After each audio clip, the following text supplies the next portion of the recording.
ما بعد فأعوذ بالله من الشيطان الرجيم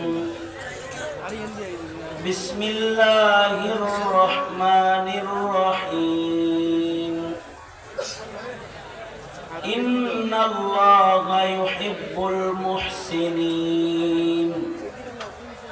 وقال النبي صلى الله عليه وسلم كل أمتي يدخلون الجنة إلا من أبى قيل من يأبى يا رسول الله قال من أطاعني دخل الجنة ومن عصاني فقد أبى أو كما قال عليه الصلاة والسلام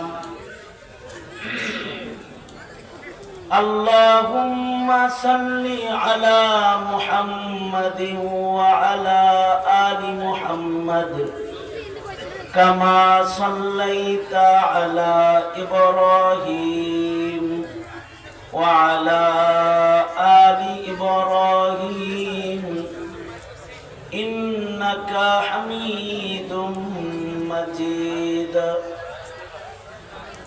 اللهم بارك على محمد وعلى آل محمد كما باركت على إبراهيم وعلى آل إبراهيم إنك حميد مجيد জামিয়া ইসলামিয়া আরবিয়া খেরিহর মাদ্রাসা আয়োজিত দুদিন ব্যাপী ঐতিহাসিক ঐতিহ্যবাহী সম্মেলনের আজকের আখিরি রজনী মোহতারাম সভাপতি উপস্থিত হযরত বুজুর্গ উলামায়ে কেরাম সম্মুখখানে সমবেত দ্বীন প্রিয় ইসলাম প্রিয় দিনদার ইমানদার মুমিন মুসলমান ভাইরা পর্দার আড়াল থেকে আলোচনায় শামিল মা বোনেরা বিশ্বজগতের মালিক বিশ্ব প্রতিপালকের বিশ্ব দরবারে কালিমাতুশ শুকর যে মহান রব্বুল আলামিন অত্যন্ত দয়া করে মায়া করে ভালোবাসে রহমতি বরকতি জান্নাতুল কুবরা বাগানে উম্মতের উলামায়ে দ্বীনদের সোহবতে আল্লাহ তাআলা দাওয়াত ও তাবলীগের নিসবতে মাহফিলে গভীর রাত্রিতেও বসে থাকার তৌফিক দান করেছেন। এজন্য কালিমাতুশ শুকর করি, শুকরিয়া আদায় করি, জবান খুলে ভক্তি ভরে সমস্বরে আওয়াজ করে মুহাব্বতে সকলে মিলে উচ্চ স্বরে একযোগে একসাথে বলুন আলহামদুলিল্লাহ। এত সময় পর্যন্ত অত্যন্ত পূর্ণুর নসিহাত, নুরানি কথা এবং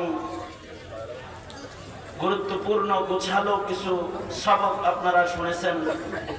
দোস্ত শ্রদ্ধাভাজন বড় ভাই শেখুল হাদিস হযরতুল আল্লাম শেখ হাসান জামিল দামাত বরকাতুহুর জবান থেকে আরো উলামা হযরতগণ দুদিন ধরেই আপনাদেরকে নসিহত করেছেন।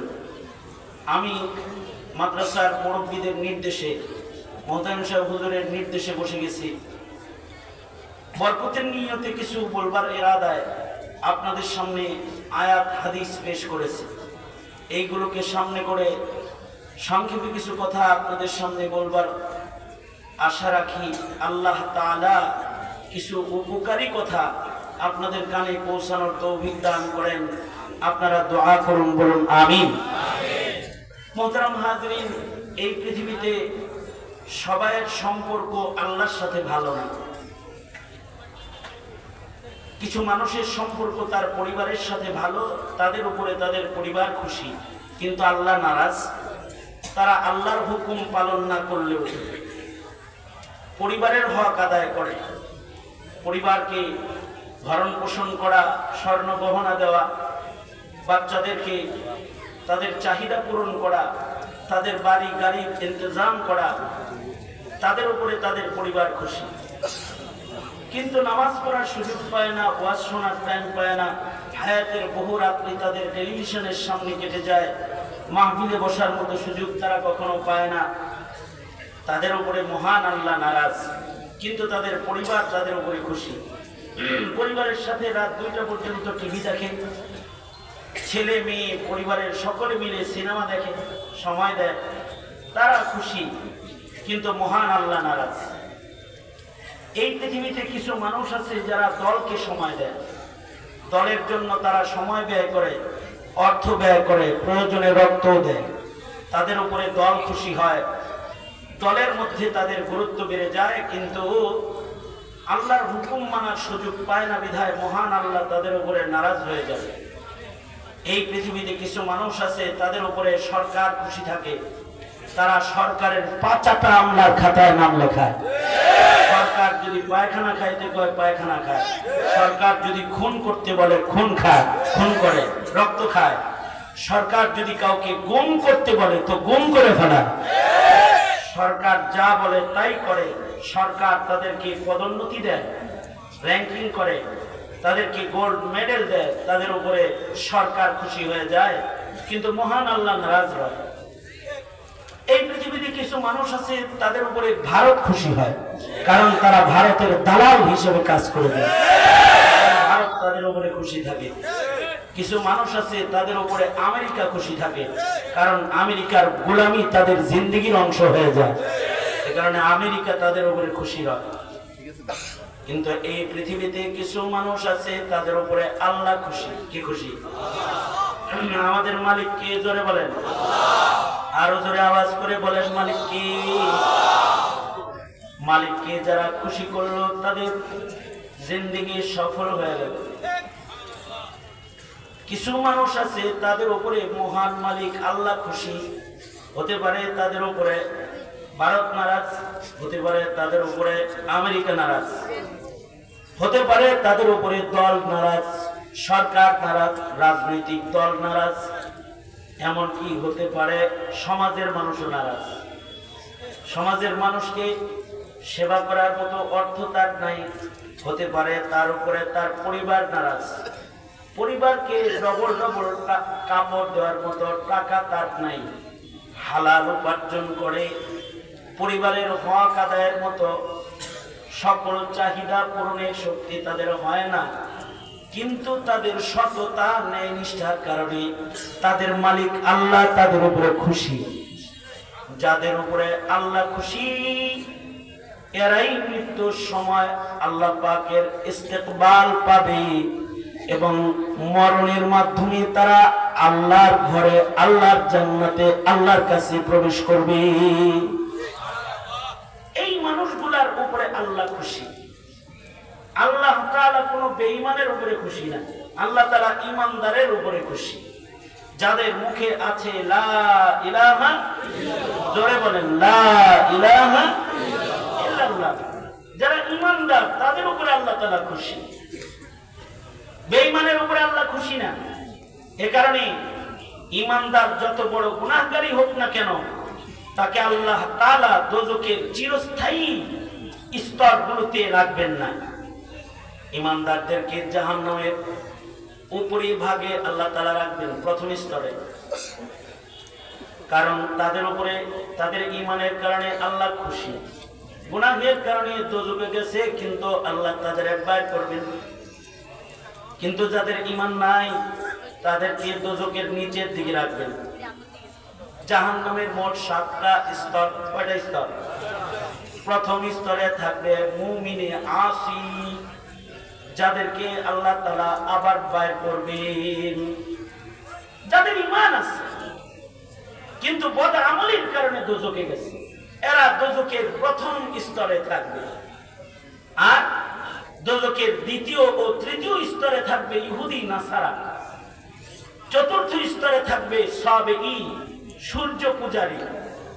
পঞ্চম স্তরে নিচের দিকে থাকবে মাজুসি, অগ্নি পূজক যারা, তারা। ইকো বন্ধ করে আওয়াজ বাড়াও, ইকো বন্ধ করো, ইকো বন্ধ করে আওয়াজ বাড়াও, বাইরের আওয়াজ কমায় দাও, বেশি রাত হয়ে গেছে। আপনারা যারা আছেন আপনারাই শুনতে পারলে হয়, এত কোনো আওয়াজ নেই নাকি? হ্যাঁ, দোনো হাত উপরে তোলেন তো। ঘুমাইছেন কে কে? তারপর হাত তোলার দরকার নেই।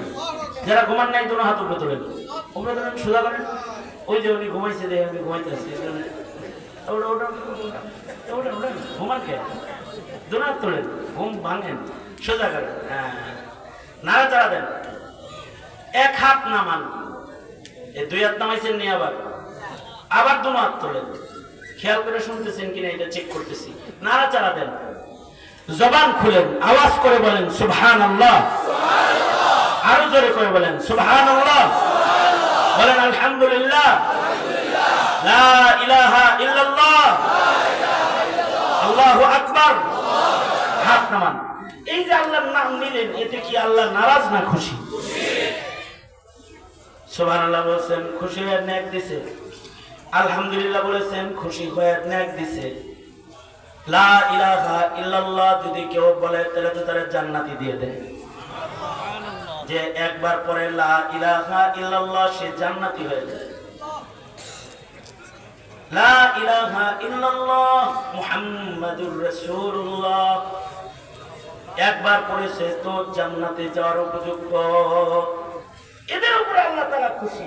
এই কারণেই আল্লাহর রাসূল নিজের চাচাকে কালিমা একবার পড়ানোর মেহনত করেছেন। একবার পড়লেও তার উপরে আল্লাহ তাআলা এক পর্ব খুশি হয়ে যায়। সর্বনিম্ন ইমানদার যে তাকে এই পৃথিবীর 10 পৃথিবীর সমান জান্নাত খুশি হয়ে আল্লাহ দান করবেন। তার কোনো নেকি নাই। হে ওয়াজও শুনছে না, নামাজও পড়ছে না, হজ যাকাত দিচ্ছে না, কোনো নেকির কাজ করে না, শুধু ঈমান আছে, তার উপরে আল্লাহ খুশি। তবে এই ঈমানদার যারা আছে তাদেরকে আল্লাহ তাআলা দোজখে দিলেও, গুনাহগার ঈমানদারকে দোজখে দিলেও তাদেরকে বাইর করবেন। কিন্তু নিচে যারা থাকবে ইহুদ, নাসারা, সাবিঈ, মাজুসি, মুশরিক, মুনাফিক, মাজুসিদের চেয়েও নিচে থাকবে হলো মুশরিক, যারা বহুত্ববাদ পূজারী। আর জাহান্নামের সবচেয়ে নিচে থাকবে যারা, তারা হলো মুনাফিক। ইন্নাল মুনাফিকিনা ফিদ দারকিল আসফালি মিনান নার।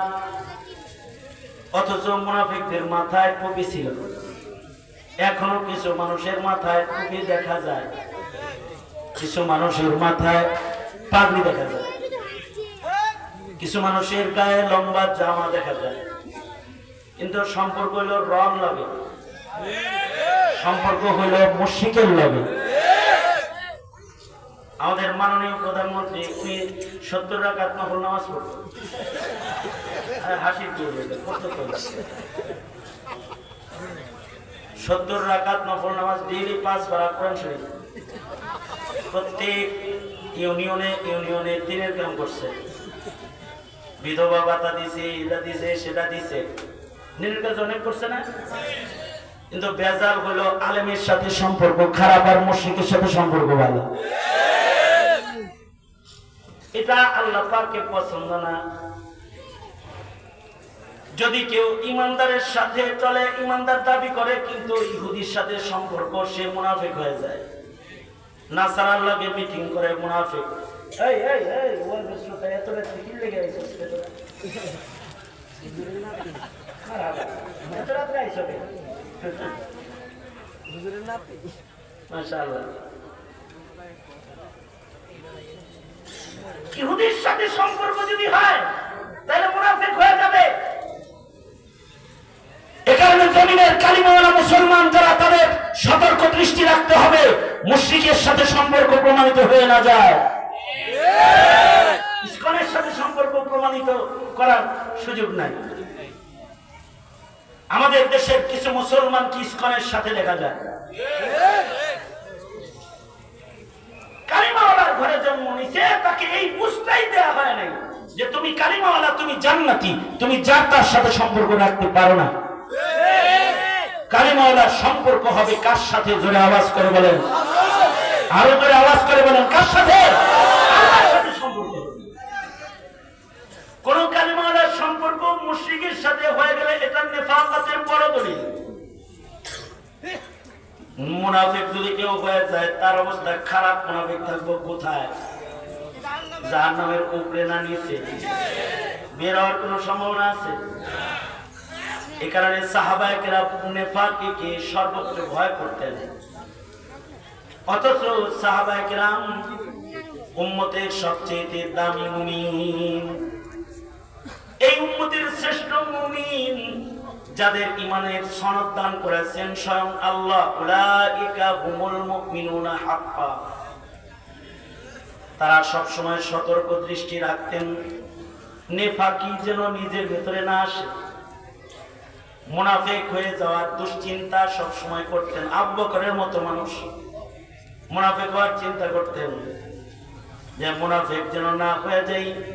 ওমরের মতো, হানজালার মতো সাহাবী যাকে জান্নাতের ফেরেশতারা গোসল দিছে, কিন্তু মুনাফিকির ভয় করতেন না জানি আবার সূরাতান ইমানদার নাম যেন মুনাফিকের লিস্টে চলে না যায়। এ কারণে সম্পর্ক, এটার কারণে ঈমানের সৌন্দর্য বাড়ে। কেউ কালিমাওয়ালা হওয়ার পাশাপাশি যদি তার সম্পর্ক থাকে আলেমের লগে, তাহলে তার ঈমানের কোয়ালিটি ভালো।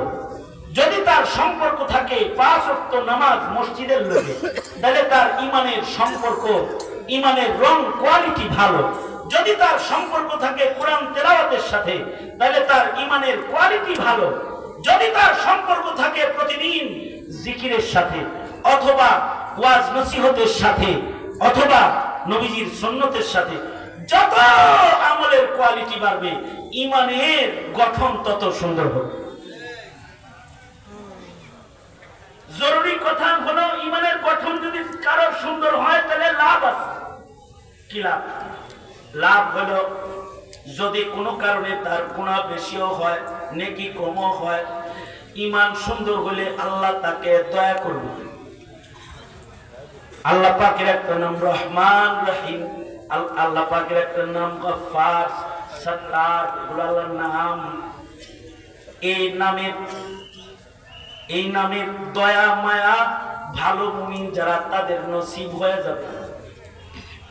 আল্লাহ তাআলা উসিলা বানায় তাকে মাফ করবে। যেমন এই যে এত রাত্রে বসে আছেন, এটা একটা উসিলা হতে পারে। এটার উসিলায় আল্লাহ তাআলা মরহুম বুজুর্গদের সাথে আপনাদেরকে জান্নাত দান করবেন। আজকে যদি মরহুম মুহতারাম সাহেব হুজুর যারা চলে গেছেন, মুরব্বী 2 জন, বড় 2 জন মুরব্বী যারা পাশে শুয়ে রয়েছেন, ওনারা যদি আজকে থাকতেন আপনাদের দেখে খুশি হতেন না? তো ওনারা জান্নাতে আছেন, আপনারা ওনাদের পাশে বসে রয়েছেন, ওনারা খুশি হতে পারে। এটা উসিলা হবে ওনাদের সাথে আল্লাহর জান্নাতে যাওয়ার রাস্তা খোলা। কারণ প্রত্যেকটা কালিমাওয়ালাকে মহান আল্লাহ অনেক ভালোবাসেন। বাহানায় বাহানায় কালিমাওয়ালাকে জান্নাত দেওয়ার জন্য আল্লাহ তাআলা চেষ্টা করবেন। কিছু মুমিন আছে যাদেরকে গুনাহ বেশি হওয়ার কারণে দোজখে দিবেন ঠিক, কিন্তু আবার আল্লাহর রাসূলকে তাদের পিছনে লাগায় দিবেন যে আমি বাইর করে দিছি, দোজখে দিছি, আপনি শাফাআত করেন। আল্লাহু আকবার। নবী শাফাআত করবেন, আল্লাহ তাদের দোজখে পাঠায়া দিবে, কিন্তু খেরিহর মাদ্রাসার হাফেজ সাহেবকে লাগায় দিবে, এই তোর না লজিক লাগছিল লয়া। বাপ যেমন সন্তানকে ঘর থেকে বের করে দেয়, কিন্তু ভাইরে আবার কয় আমি বের করে দিছি, তুই তো চাচা লয়েস। বাপ বের করে দেয়, কিন্তু আবার মারে কয় তুমি ডাক দিয়া খাওয়াই দিও, খাইছে নাকি দেখো। বাবার চাইতে মায়ের চাইতে বান্দাকে আল্লাহ তাআলা কম ভালোবাসে না বেশি ভালোবাসে? গুনাহ আছে দোজখে দিবেন, কিন্তু আবার বন্ধুকে বলবেন বন্ধু ওর একটু শাফাআত করেন। আবার আলেমকে বলবেন শামসুল হক সাহেব আপনি একটু শাফাআত করেন, আপনার কাছে না চান্দা দিছে। আবার বলবে হোসেন আহমদ সাহেব আপনি একটু শাফাআত করেন, আপনার না বিল্ডিং বানানোর টাকা দিছে। বলবে এ হাফেজ সাহেব মাদ্রাসার হাফেজ তুমি শাফাআত করেন। একদিক দিয়ে তারাইবো আবার শাফাআত করাইবো, আপনি আমাদের লজিং রাখছেন, আপনি দোজখে যাইবেন, হয় না চলেন আল্লাহর লগে একটু কথা কই। তো হাফেজে কোরআনের শাফাআত লাগায় দিবে, কারণ তার ঈমানের কোয়ালিটি ভালো। সে নামাজ পড়ে নাই, দাড়ি রাখে নাই, কিন্তু মাদ্রাসার ছাত্ররা দিন খাওয়াইছে। সে দিন ধর্ম তেমন মানতে পারে নাই, কিন্তু মাদ্রাসার ঘর নির্মাণ করছে, বোর্ডিং চালাইছে। ইমানের কিছু কোয়ালিটি তার আছে। তার সম্পর্ক হাসানুল হক ইনু আর শাহরিয়ারের লগে না, তার সম্পর্ক আলেমের লগে। সে কবির চৌধুরী ভক্ত না, সে শাইখুল হাদিস আল্লামা আজিজুল হক ভক্ত। এ কারণে আল্লাহ তাআলা বাহানা পয়দা করে তার প্রতি রহম করবে। হাদিসে আছে এক গুনাহগার মুমিনকে আল্লাহ তাআলা ডাকবেন, এই এদিকে আয়, তো কাছে যাবে। কাছে গেলে আল্লাহ তাআলা আল্লাহর কুদরতি হাত বান্দার মাথার উপরে রাখবে। আল্লাহ তাআলা বান্দার কানে আল্লাহ তাআলা আস্তে করে বলবে, তুই না ইমানদার, ইমান তো তোর ভালো, এত গুনাহ করছিলি কেন? বান্দা তখন বলবে, আল্লাহ ভুল হয়ে গেছে। আসলে তার ইমানের গঠন সুন্দর হওয়ার কারণে আল্লাহ তার কাছে ডেকে নেবে আর বলবে, গুনাহ করছিলি কেন? বান্দা বলবে, ভুল হয়ে গেছে। হাদিসে আছে আল্লাহ বলবেন, ঠিক আছে যা, তোরে ভালো মানুষের লগে দেখছি, যা যা, আমার একটা নাম আছে সত্তার, আমার ওই নাম দিয়ে তোর সব গুনাহ ঢাইকা দিলাম, তুই জান্নাতে চলে যা। আল্লাহ তাআলা এভাবে বাহানায় বাহানায় আল্লাহর বান্দাদেরকে মাগফিরাতের নিয়ামত দান করবে। একসাথে বসে ওয়াজ শুনছে, একসাথে নামাজ পড়ছে, একসাথে মাদ্রাসার কমিটির সদস্য ছিল, কিন্তু কমিটির সদস্য সবাই তো নেককার না, কিছু আছে সদস্য আছে কিন্তু কাম একটাও করে না, আছে না এরকম? শরীয়ত নাই, এটা অন্য জায়গার কথা বলছি। মসজিদ কমিটির সভাপতি কিন্তু জুমার নামাজ ছাড়া আর কোনো নামাজই পড়ে না, আছে না এরকম? সেক্রেটারি আবার নামাজি, হে জান্নাতে যাইবো। হাদিসে আছে সে যায় বলবে কি জানেন, আল্লাহ একসাথে মসজিদের খেদমত করছিলাম, হে কই? আল্লাহ তাআলা বলবেন, ওর তোর নামাজ কম তাই দোজকে দিছি, যাক তোর লগে তাহলে ভালো কাম করছে না, হ্যাঁ তাহলে ঠিক আছে বাইর করে আনতেছি। আল্লাহ তাআলা তাকেও বের করে আনবে। এমনকি ঈমান যদি ভালো হয়, মুসলিম শরীফের রিওয়ায়াত, আল্লাহ তাআলা দোজকে ফেলবে ঠিক, কিন্তু বান্দাটারে অজ্ঞান করে দোজকে ফেলবে। কিছু বান্দাকে আল্লাহ তাআলা অজ্ঞান করে দোজকে ফেলবে। দোজকে ফেলার সময় তার হিস আল্লাহ তাআলা উঠায় নিয়ে যাবে। ডাক্তার যেমন অপারেশন করার সময় অজ্ঞান করে অপারেশন করে, আল্লাহ তাআলা এরকম বান্দাকে দোজকে তার গুনাহ ধৌত করার জন্য ফেলবে, কিন্তু অজ্ঞান করে ফেলবে। এবার দোজকে পুইরা কয়লা হয়ে গেলে বান্দাটাকে উঠায়া নহরে হায়াতের পানির দ্বারা আল্লাহ গোসল দিয়া সুস্থ বানায়া তাকে আল্লাহ আল্লাহর জান্নাতে পাঠাবে। এই উসিলাগুলো আল্লাহ তাআলা দান করাবে। এ কারণে আল্লাহ বলেন, ওয়াবতাগু ইলাইহিল ওয়াসিলা। মানব জীবনে আলেমদের সামনে বসা, মাদ্রাসায় সাদকা খায়রাত করা, ওয়াজ মাহফিলে সময় কাটানো, এগুলো উসিলা জান্নাতে যাওয়া। আমাদের তো আমল কম, আমাদের উসিলা ছাড়া আর গতি কি? অবশ্য আমাদের পূর্বের যারা, যাদের নেক আমল অনেক ছিল, যাদের নেক আমল অনেক, তারা জান্নাতে যাবে সোজা, দোজখ তাদের স্পর্শ করবে না, কারণ নেককারকে আল্লাহ পছন্দ করেন। আমাদের আকাবিররা কত নেকির কাজ করেছেন,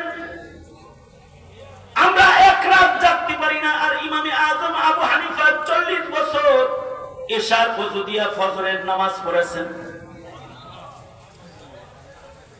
সাঈদ ইবনে মুসাইয়িব রাহমাতুল্লাহি আলাইহি 40 বছর তাকবীরে উলা সহকারে নামাজ পড়ছেন। শুধু তাকবীরে উলা সহ নামাজ না, 40 বছর সাঈদ ইবনে মুসাইয়িব আযানের আগে মসজিদে প্রবেশ করেছেন, আযান দেওয়ার আগে মসজিদে গেছেন। ওনাকে জিজ্ঞেস করা হয়েছে, আজানের আগে মসজিদে যান কেন? উনি কাঁদতেন আর বলতেন, এজন্য আজানের আগে মসজিদে যাই, হাসরে যদি আবার মামলা হয় আমার ঘরে তোরে ডাইকা আনা লাগলো কেন? এই ভয়ে আজানের আগে মসজিদে যায় বসে থাকে। 1-2 দিন নয়, লাগাতার 40 বছর। আজান হওয়ার আগে 40 বছর মসজিদে ঢুকছে। জিন্দেগিতে তাহাজ্জুদ কাজা নাই। যেমন এক বুজুর্গ ছিলেন সাবিত বুনানি রাহমাতুল্লাহি আলাইহি, উনি মালিক ইবনে দিনার রাহমাতুল্লাহি আলাইহির সমসাময়িক যুগের মানুষ। সারা জিন্দেগি তাকবীরুল্লাহর নামাজ পড়ছেন। ওজর ছাড়া কখনো ছুটলে ভিন্ন কথা, কিন্তু সারা জীবন তাকবীরুল্লাহ সহকারে নামাজ পড়ছেন, সারা জীবন তাহাজ্জুদ পড়ছেন। এরপর আবার বলে কি আল্লাহর কাছে? এরপর আল্লাহর কাছে বলে, ওগো আল্লাহ, দুনিয়ার জমিনে হক আদায় করে তোমার ইবাদত করতে পারিনি। যেমন আল্লাহর রাসূল আল্লাহর কাছে বলে, মা আবাদনাকা হাক্কা ইবাদাতিক, আল্লাহ হক আদায় করে আপনার ইবাদত করতে পারি নাই। সাবিত বুনানি বলে, ওগো আল্লাহ, হক আদায় করে আপনার কদমের সিজদা আমি দিতে পারি নাই, হক আদায় করে নামাজ পড়তে পারি নাই। তাই আপনার কাছে আরজু হলো, দাবি হলো। হিলিয়াতুল আউলিয়া কিতাবে আছে, উনি আরজু করতেছে, ওগো আল্লাহ, মরার পরে কবরে তো কোনো কাম নাই, কবরে আমি ঘুমাইতে চাই না, দুনিয়ার মাটিতে ইবাদতটা হক আদায় করতে পারি নাই। ওগো আল্লাহ, কবরে দাফনের পর থেকে ইসরাফিলের বাঁশি পর্যন্ত তুমি আমাকে নামাজ পড়ার সুযোগ দিও। এটা দোয়া করতেন, আল্লাহ কবরে নামাজ পড়তে চাই। আমাদের আকাবিররা কবরে কোরআন পড়ে, সাহাবী কবরে কোরআন পড়তেছে, আওয়াজ আইতেছে গুরুস্থান থেকে, যা দেখে কবরের মাটি ফাইটে গেছে, আর কবরের ভিতরে সাহাবী কোরআন পড়তেছে। হাকিমুল উম্মত থানবী রাহমাতুল্লাহি আলাইহি বর্ণনা করেছেন, হাফেজ জামিন শহীদ রাহমাতুল্লাহি আলাইহির কথা। হাফেজ জামিন শহীদ কবরে কোরআন পড়ে। একজন ওনার কবর জিয়ারত করতে যায়, কোরআন মজিদ পড়তেছে, আর উনি কবর থেকে চিৎকার করছে। হযরত থানবী খুতবাতে জুমার ভিতরে আফজাল মাইয়িতের বর্ণনা দিতে গিয়ে হাফেজ জামিন শহীদের কথা বলেছেন। উনি কবরের ভিতরে কোরআন পড়ে, কবরের উপরে একজন কোরআন পড়ে, তারে ধমক দিয়ে কয়, হাই যাও, মরা মানুষের কাছে যায় কোরআন পড়ো, আমি শহীদ, আমি জীবিত, আমি কোরআন পড়তেছি, আমার ডিস্টার্ব দিবা না। আল্লাহু আকবার। তারাও নেককার, আমরাও নেককার। আমাদের সারা রাত অনলাইনে কেটে যায়, ফেসবুকে কেটে যায়, ইউটিউবে কেটে যায়, টিভি দেখতে দেখতে কেটে যায়, আর ওনারা সারা রাত দাঁড়ায় দাঁড়ায় নামাজ পড়তেন। 2 রাকাত নামাজে কোরআন শরীফ খতম করতেন। হযরত ওসমান 2 রাকাত নামাজে কোরআন খতম করেছেন। হযরত তামিমে দারি 2 রাকাত নামাজে কোরআন মজিদ পুরাটা খতম করছেন। 2 রাকাত নামাজে কত নেকির কাম করছেন। আমরা তো অত নেকি পারি না। বছরে 2 দিন ওয়াজ, তাও আমাদের সহ্য হয় না। মসজিদে তো বসে থাকতেই পারি না, ওয়াজে এত মজার মজার কথা হয়, তাও বসে থাকতে পারি না। একটু দিনই পরিবেশে সময়টা কাটানোর মতো সুযোগ, শক্তি, সামর্থ্য আমাদের হয় না। আর ইমামে আবু ইউসুফ রাহমাতুল্লাহি আলাইহি, হানাফি মাযহাবের ইমাম, প্রতি রাতে 200 রাকাত করে নফল নামাজ পড়তেন। প্রতি রাতে সারা জিন্দেগি 200 রাকাত করে নফল নামাজ পড়তেন। এরপরেও ওনাদের তৃপ্তি মিটত না। সাহাবেতে পুরানি সারা জনম তাহাজ্জুদ পড়তেন, এরপরেও কয়, আল্লাহ, সেজদা দিয়া নামাজ পড়া তৃপ্তি মিটে না, আল্লাহ গো, তুমি আমাকে কবরে নামাজ পড়ার সুযোগ করে দিও। কবরে ইবাদত করার সুযোগ চাওয়া। আমাদের আকাবিররা চাইছেন, নবীরা ভালো জায়গায় কবর চাইছেন, আমরা তো চিন্তাও করি না যে আমার কবরটা কই। দোয়া করতে হয় যে আল্লাহ আমার কবরটা যেন নেককারের পাশে হয়। কাসেম নানভী রহমাতুল্লাহ আলাইহি এক এলাকায় গেছেন, যে দেখে ওই এলাকায় ঘরে ঘরে কবর। উনি বললেন নেককারদের কবরকে এক জায়গায় করো, কারণ একজন ওলির কারণে গুরুস্থানের সবার কবরের আযাব কখনো কখনো মাফ হয়। খেরিঘরবাসী নিজেকে ধন্য মনে করো তোমরা। এখানে চিল্লার হুজুর শেয়ার দিচ্ছেন, এখানে মরহুম মোহতারাম হুজুর শেয়ার হয়েছেন, হতে পারে ওনাদের কবরের কারণে গ্রামের মানুষের কবরের আযাব মাফ হয়ে যাবে। মদিনায় তৈবা যেমন আল্লাহর রাসূলের কবরের কারণে মদিনাবাসী কবরের আযাব মাফ। কখনো কখনো একজন নায়েবে নবীর কারণে গোটা গুরুস্থানের কবরের আযাব মাফ হয়। কাসেম নানভী বলে আল্লাহর কাছে তোমরা দোয়া করবা কবরটা যেন নেককার মানুষের পাশে হয়। নেক মানুষের পাশে কবর হয়, এটা ভাগ্য লাগে, ভাগ্য। সবার কবর হাফেজের কবরের লগে হয় না, সবার কবর আলেমের কবরের লগে হয় না। আলেমের কবরের সাথে কবর হইলেও লাভ আছে। সম্পর্ক যদি ভালো হয় তাহলে কখনো কখনো পাশাপাশি কবরই জায়গা হয়। যেমন ফখরে বাঙ্গাল তাজুল ইসলাম রহমাতুল্লাহ আলাইহি বাংলাদেশের এক বড় আলেমে দ্বীন ছিলেন। ফখরে বাঙ্গাল, ব্রাহ্মণবাড়িয়ার ফখরে বাঙ্গাল তাজুল ইসলাম রহমাতুল্লাহ আলাইহি মারা গেলেন। ওনার ইন্তেকালের খবর শোনার পরে বাজারে বসা এক নেককার বান্দা আহ বলে একটা চিৎকার দিছে, এক চিৎকারে হেও মরে গেছে। একসাথে জানাজা হইতেছে। ফখরে বাঙ্গালের জানাজায় লক্ষ জনতা আসছে, তার সাথে আর একটা লাশের জানাজা হয়েছে যে আহ করে মরে গেছে, এবং কবরও পাশাপাশি দিয়ে দিছে। আলেমের সাথে মোহাব্বতের কারণে আলেমের লগে কবর হয়ে গেছে, আলেমের সাথে জানাজা হইয়া যায়।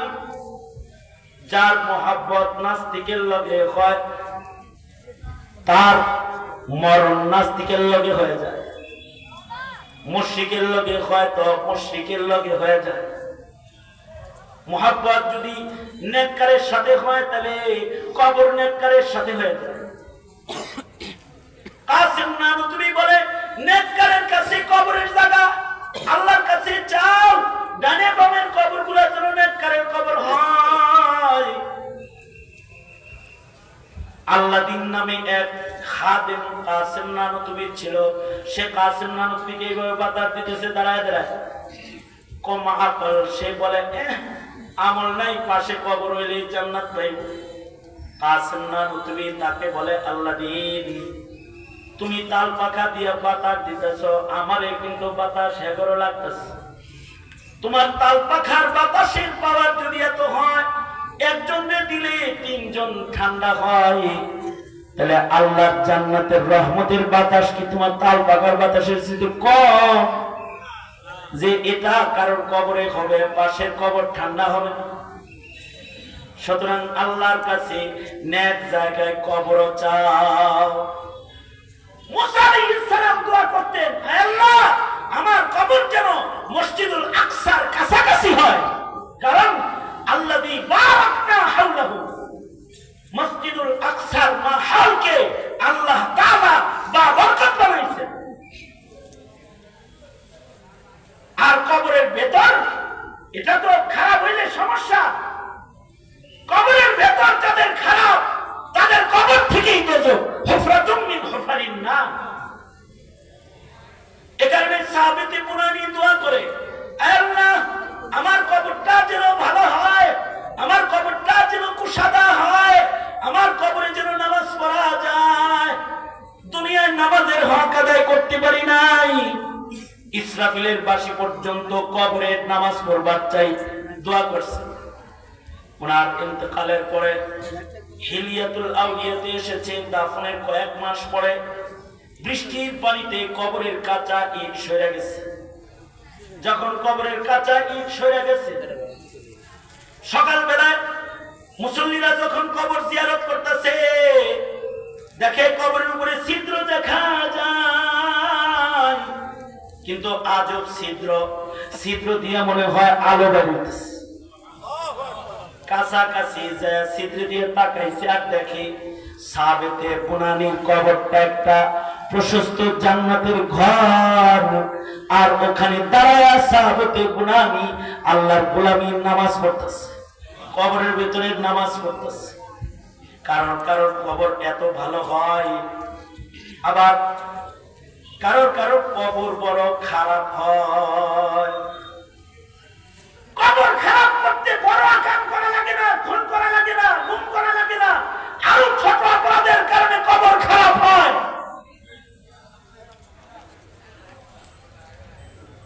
বাইহাকী শরীফের শুআবুল ঈমানের ভেতরে ইমাম বাইহাকী হাদিস আনছেন, আব্দুল্লাহ ইবনে আব্বাস রাদিয়াল্লাহু আনহুমার আমলের ঘটনা। মদিনাতুল মুনাওয়ারা থেকে হজের কাফেলা একটা মক্কায় রওনা করছে। রাস্তার মাঝখানে যে হাজী একটা মরে গেছে, হাজিরা এই হাজিরে মরুভূমিতে দাফন করবে। কবর খুঁজছে, দেখে কবর খনন করার সাথে সাথে লাশ নামানোর আগে কবরে একটা সাপ আইছে। হাজিরা ভয়ে আর একটা কবর খনন করেছে, দূরে যা আর একটা কবর খনন করেছে। আল্লাহর কুদরত, ওখানেও আর একটা সাপ গর্তের থেকে বেড়ে এসে আগিয়ে শুয়েছে। হাজিরা মাইয়িতরে দাফন করার জন্য তৃতীয় জায়গায় আরো দূরে যায় কবর খনন করছে। ইমাম বাইহাকী riwayat এনেছেন, কবর কমপ্লিট, এমন সময় আবার কবরের নিচ থেকে গর্ত থেকে সাপ বের হয়ে এসে কবরের ভিতরে শুয়ে পড়ছে। পাশের কাফেলাতে আব্দুল্লাহ ইবনে আব্বাস রাদিয়াল্লাহু আনহুমা আছেন। হাজিরা আব্দুল্লাহ ইবনে আব্বাস রে যায় বলে, এহে আব্দুল্লাহ ইবনে আব্বাস, এক মাইয়িতের জন্য 3 কবর খনন করছি, 3টার ভেতরে একটা একটা সাপ আইসা শয়, কি করব আমরা এখন? আব্দুল্লাহ ইবনে আব্বাস রাইসুল মুফাসসিরিন, তিনি বললেন, নতুন কবর খনন করার দরকার নাই, এটা কোনো সাপ না, এটা এই মাইয়িতের পাপ কর্ম, যেটা সে তওবা করে নাই তাই তার আগে কবরে চলে যায়। সুতরাং দুনিয়ার যেখানে তার জন্য কবর খুঁজবা, দেখবা সাপ আয়া দিছে, নতুন কবর খনন করার দরকার নেই। এই 3টার যে কোনো একটার ভেতরে তাকে নামায় দাও। আব্দুল্লাহ ইবনে আব্বাস রাইসুল মুফাসসিরিন, নবীর সাহাবী, সিদ্ধান্ত নিছে। সবাই মিলা যায় হাজী সাহেবকে ধইরা এক কবরের পাশে নিয়ে দাঁড়াইছে। দাঁড়াইতে সাপটা গর্তের ভিতরে চলে গেছে, লাশটা কবরে নামাইছে। সাথীরা কবর থেকে উঠছে, সাপটা বের হয়ে লাশটাকে পেঁচায় ধরছে। হাজিরা আব্দুল্লাহ ইবনে আব্বাসের নির্দেশে তাড়াতাড়ি কবর সম্পন্ন করছে, জলদি জলদি কবর সম্পন্ন করছে। ইবনে আব্বাস বলে, ওইটা সাপ না, ওইটা তার পাপ, জীবনে যে পাপ কর্ম করছে তওবা করে নাই। কিছু মানুষের তওবার সুযোগ হয় না, আলেমের সামনে বসার সুযোগ হয় না, চোখের পানি ফেলে আল্লাহকে বলার সুযোগ তাদের হয় না, তাদের গুনাহ তাদের কবরে আগেই চলে যায়। আর যারা তওবা করে তাদের কবরে গুনাহ যায় না। জিন্দেগীর নামাজগুলো ডান পাশে আগে যায় পাহারা হয়ে যায়, রোজাগুলো বাম পাশে যায় পাহারা হয়ে যায়, কোরআন মাথার কাছে পাহারা হয়ে যায়, নেক আমলগুলো কদমের কাছে পাহারা দেয়। কবরটা রওজাতুম মিন রিয়াজিল জান্নাহ, জান্নাতের বাগানে পরিণত হয়ে যায়। ইবনে আব্বাস বলে, ওটা তার পাপ। হাজিরা হজ্জে বাইতুল্লাহতে চলে গেছে, হজ থেকে ফেরত এসে হাজিরা এই মাইয়িতের বাড়িতে গেছে, যা বলে, তোমাদের বাড়ির মুরব্বী আমাদের সাথে হজ্জে বাইতুল্লাহ সফরে রাস্তায় মারা গেছে, তাকে আমরা রাস্তায় দাফন করেছি। কিন্তু বেদনার কথা হলো মাইয়েতের বিবিরে বলতেছে, বোন রে, তোমার স্বামীর কবরের সাপ নিজের চোখে আমরা দেখছি। তুমি কি তোমার স্বামীর কোনো গুনাহ সম্পর্কে জানো? আমাদেরকে কি তোমার স্বামীর কোনো গুনাহ সম্পর্কে আমাদের বলবে, যাতে আমরা শিক্ষা গ্রহণ করতে পারি? মহিলাটা বলে, হ্যাঁ, সাপ হওয়াটাই স্বাভাবিক, কারণ আমার স্বামী বদকার ছিল, আমার স্বামী ধোঁকাবাজ ছিল, আমার স্বামী তরকারির ব্যবসা করত, ভালো তরকারিগুলা উপরে রাখতো, মন্দ তরকারিগুলা নিচে রাখতো, ভালো তরকারিগুলা দেখায়া মন্দগুলা বেচে দিত। আমি তাকে বারবার বলেছি, এমনি কইরা মানুষকে ধোঁকা দিয়া মন্দ জিনিস ভালো জিনিসের লগে মিলায়া দেও কেন? সে বলতো, মাল কামাইলে এমনি কামাই করতে হয়। অনেক স্বামী আছে আমাদের দেশে, তারা ঘুষ খায়, সুদ খায়, বই যদি কয় এরকম করো কেন? হ্যাঁ, কামাই করলে এমনি করেন না। এরকম ধোঁকাবাজ কামাইকারী যারা, তাদের কবরে এরকম আযাব হয়। আব্দুল্লাহ ইবনে আব্বাস বলে, এরকম ধোঁকা তোমরা দিবা না, ধোঁকার কারণে কবরে সাপ যায়। আল্লাহর রাসূল বলেছেন, পেশাবের সিটার মতো সিটার থেকে নিজেরা বাঁচায় নাই, এই কারণে সাহাবীর কবরে আযাব। সুতরাং ছোট ছোট গুনার কারণে